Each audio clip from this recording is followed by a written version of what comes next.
In the vast, sun-drenched plains of the Sabi Sand, a legend was born. This was Makulu. His name in the local Shangaan language meant the Big One, or the Elder. He was not the largest in sheer brawn, not initially.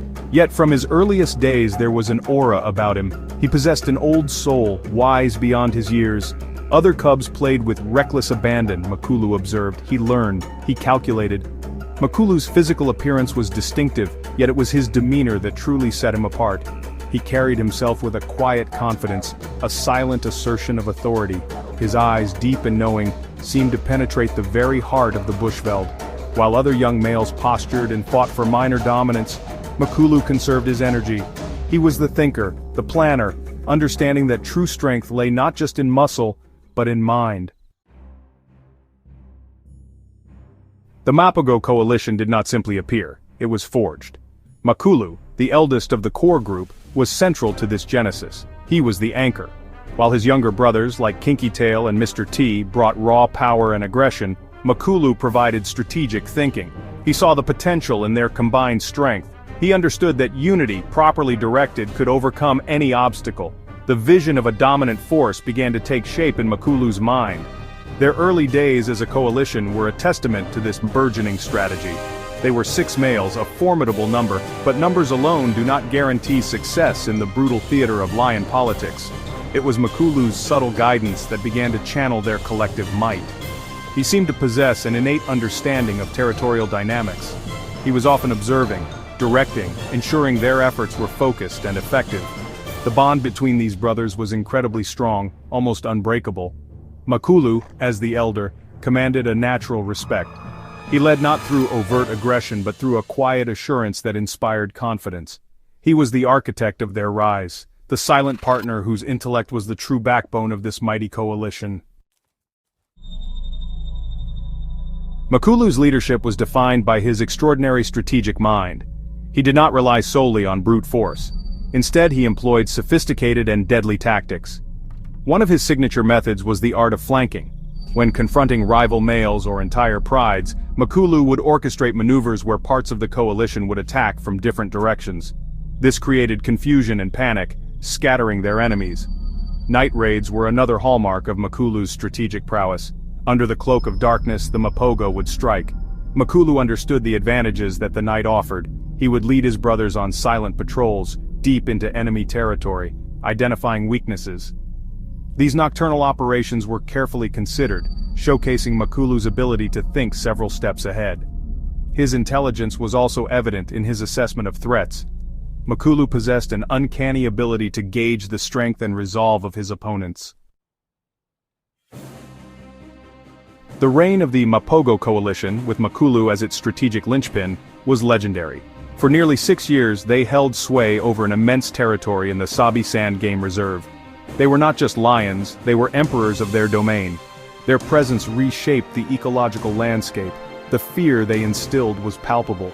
Other predators trod carefully, and rival lions were either annihilated, assimilated, or forced into marginal lands. Their dominance was absolute. It is estimated that the Mapogo males killed over 100 lions and cubs during their reign. This brutal efficiency was a key component of their strategy to eliminate competition and secure breeding rights. Makulu, though not always the direct executioner, was the architect of the campaigns that led to these encounters. He understood that to hold power, one must be willing to exercise it decisively.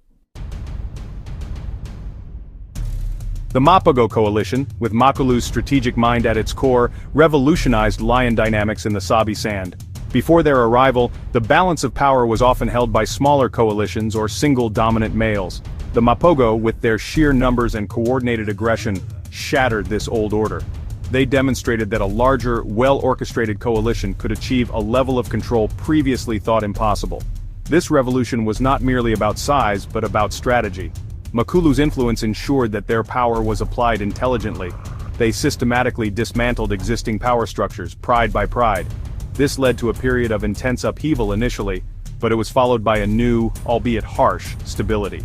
The surviving lionesses learned that resistance was futile, and the remaining male lions learned to steer clear. The Mapogo became symbols of ultimate power and strategic mastery in the wild.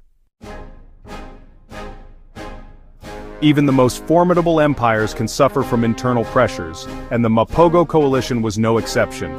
The most significant source of internal strife revolved around the volatile and incredibly aggressive Mr. T. He was a warrior of immense power, often at the forefront of their most brutal encounters. However, his temperament could also be a disruptive force within the coalition's delicate balance. Mr. T's aggression was not always directed outwards. There were instances of serious conflict between him and his brothers, including Makulu. While Makulu was the strategist, Mr. T was pure, unadulterated power. These clashes, though infrequent in their early years, hinted at the underlying tensions. Makulu often played the role of mediator, trying to maintain cohesion within their powerful brotherhood. The dynamic between Makulu and Mr. T was particularly fascinating. It was a juxtaposition of calculated thought and raw fury. Makulu, older and wiser, seemed to understand Mr. T's nature, perhaps even using his ferocity as a weapon when needed. Yet he also had to manage it, to ensure it didn't tear the coalition apart from within. Despite these internal struggles, the Mapogo coalition remained a cohesive unit for a remarkably long period. This is a testament to Makulu's leadership and the deep bonds that held them together. For years, the Mapogo reigned supreme, their dominance seemingly unshakable. But in the wild, no kingdom lasts forever. A new, formidable force began to emerge on the borders of their vast territory. This was the Majingilane coalition, a group of 4, later 5, powerful male lions in their prime. They were younger, stronger, and imbued with the same ruthless ambition that had once characterized the Mapogo in their youth.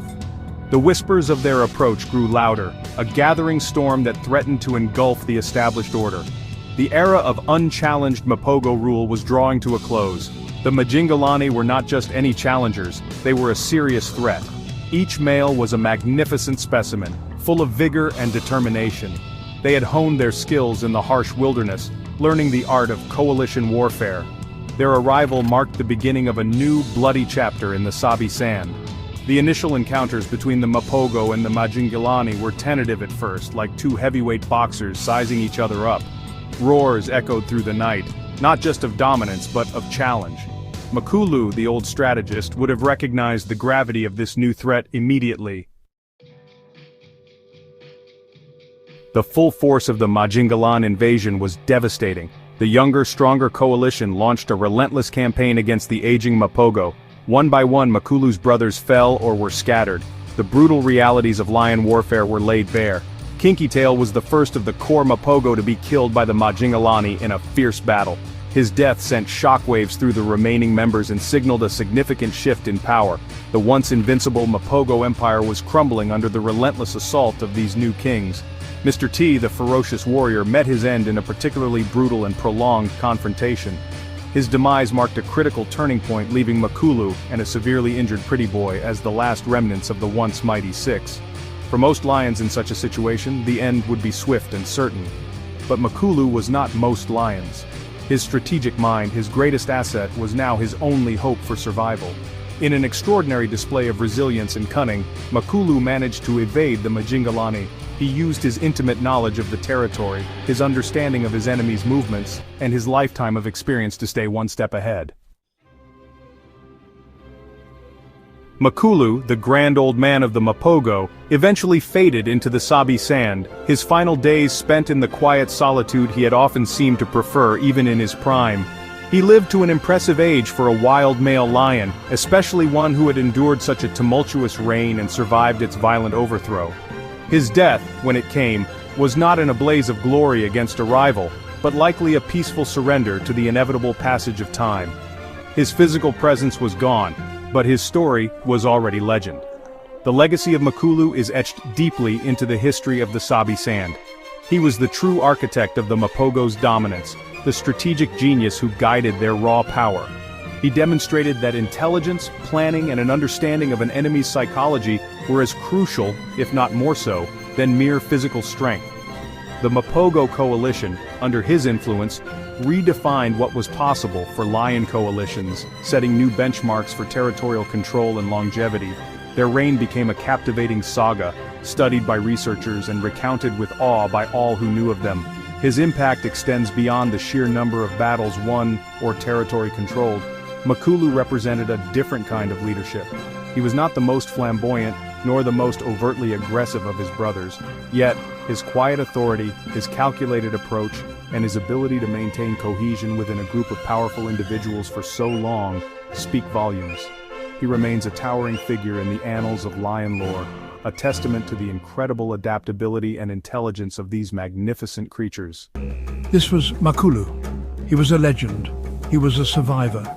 His eyes, though, still held a keen awareness. They scanned the horizon, a habit ingrained from years of vigilance. He had seen empires rise and fall. He had been part of one. Now he was mostly alone. The heat haze shimmered above the parched grass. He carried the weight of memories of thunderous roars, memories of brutal takeovers, memories of brotherhood, fierce and fleeting.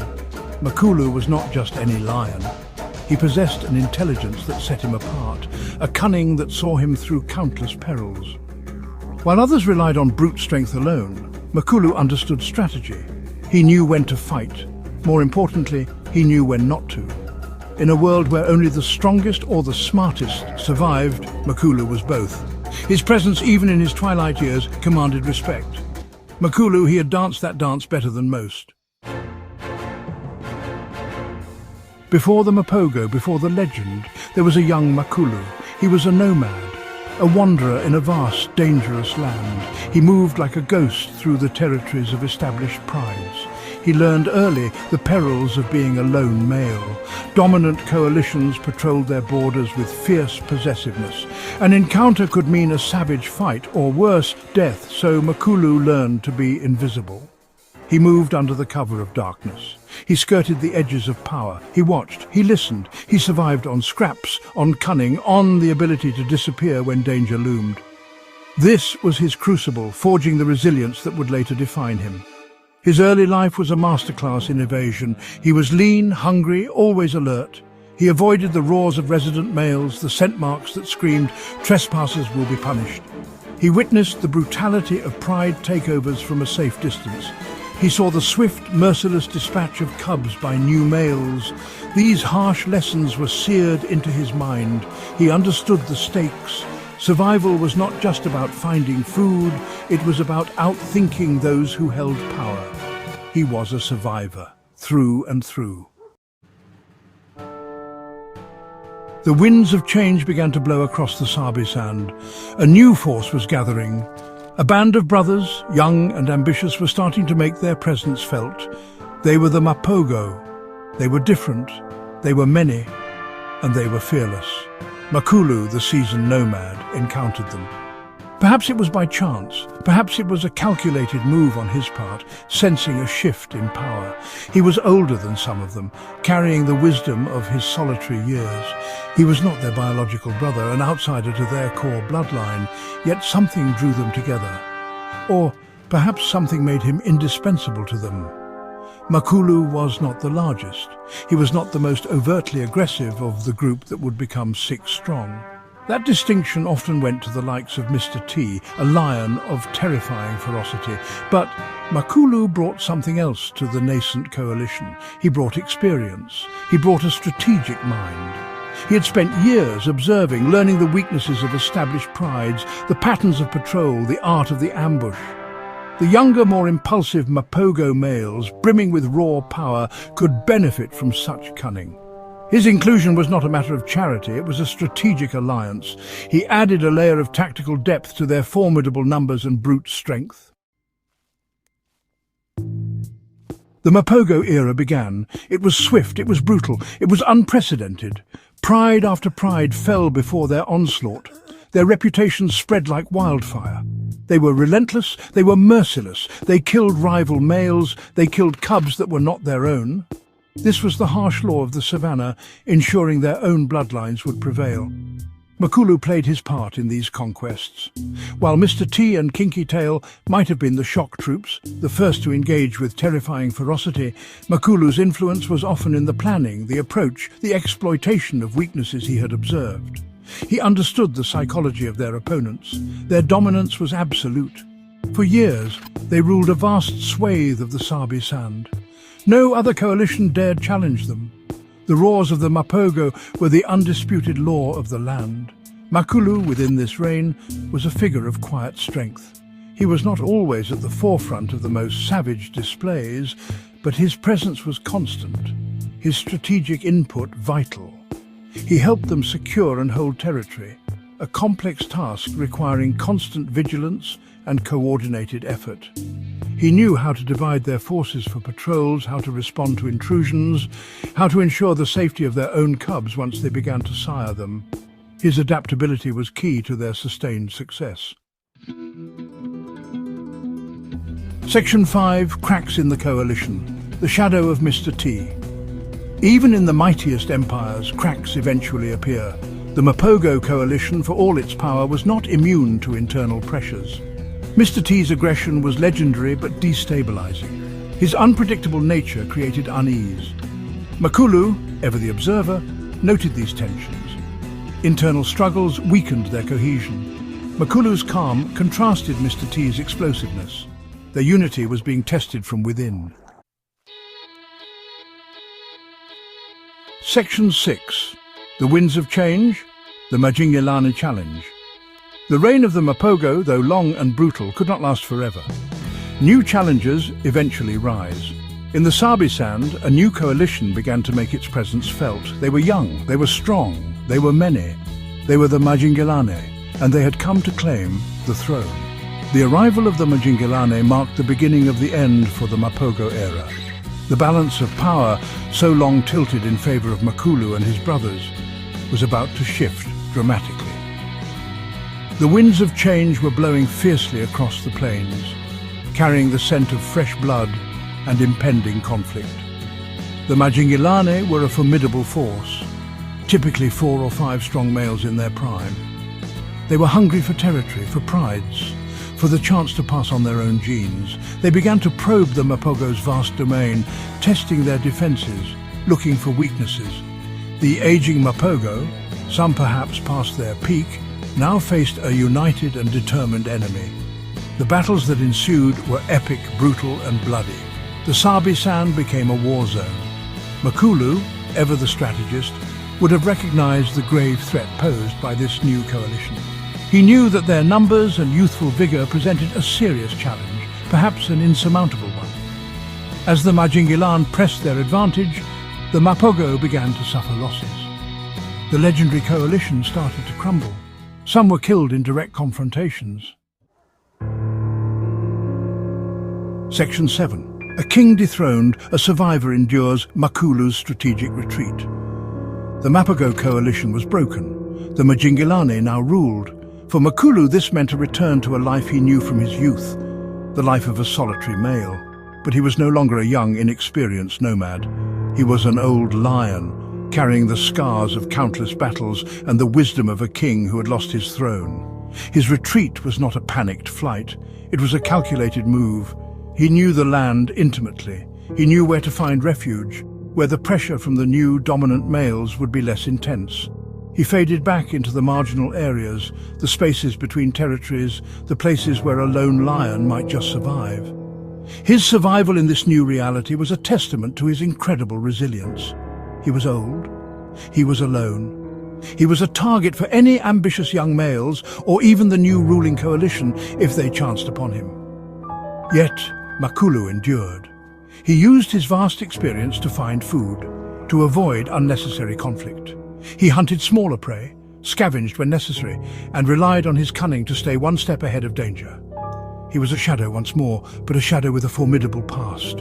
His presence, though diminished in power, still carried the weight of his legend. He was a living embodiment of survival against all odds. Life after the coalition's collapse was harsh. There were no brothers to watch his back, no shared kills to feast upon easily. Every day was a struggle for sustenance, for safety. Section 8. The Solitary Path, Wisdom in Exile. Makulu's later years were a masterclass in solitary survival. He carried himself with a quiet dignity, a king without a kingdom. His vast knowledge served him well. He knew the best places to find water. He remembered migratory patterns. He avoided dangerous encounters. His mind was his greatest asset. He was a testament to experience, a solitary figure, moving with deliberate gait.